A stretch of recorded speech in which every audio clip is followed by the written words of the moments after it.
Thank you for clicking on the channel, and today we're going to present a magazine series called The Sorcerer's Apprentice.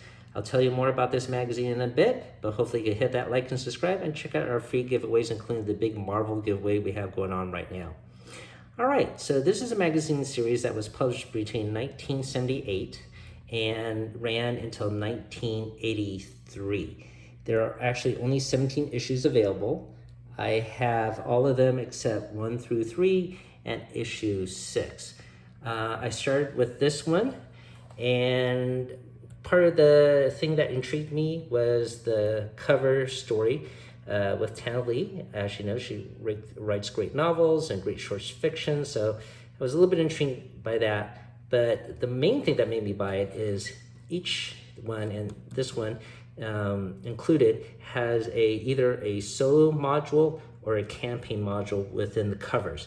So that made it more worth my time, I thought, than getting Dragon Magazine or White Dwarf at that time, because all of these, once again, have a campaign or solo module within.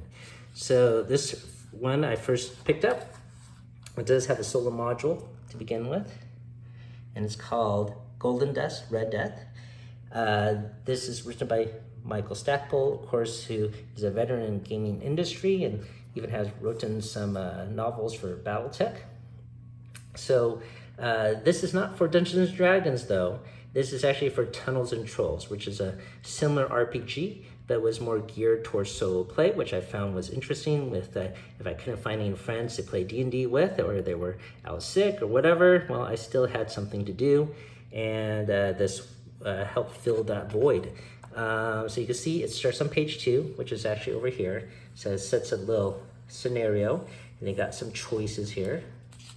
And then you can see at the bottom of each page here, there's a subsequent choice that advances the adventure. Here you can see there's 3 choices.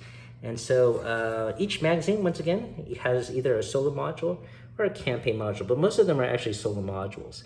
And it's not too difficult to convert to D&D. You know, just take the monster and just swap it out with something equivalent in the monster manual. Really easy to do. So, so this is issue 4. This is issue 5, issue 7, and you can see once again there's a lot of short stories by famous authors here. Here's one by CJ. Has cool covers. Let me just give you a sample of some of the campaign modules within here. I think this one is towards the center, and there is a map. Here we go. Black Dragon Tavern.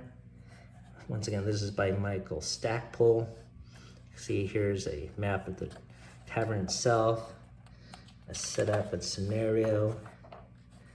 And once again, it's easy to read through this and convert it to D&D without any problems. So pretty cool. This is issue 12, number 13, 14. This has a story by Fred Saberhagen, so that's cool. Number 15. 16, and the very last issue, issue 17, which was a special oversized issue, and this is number 17.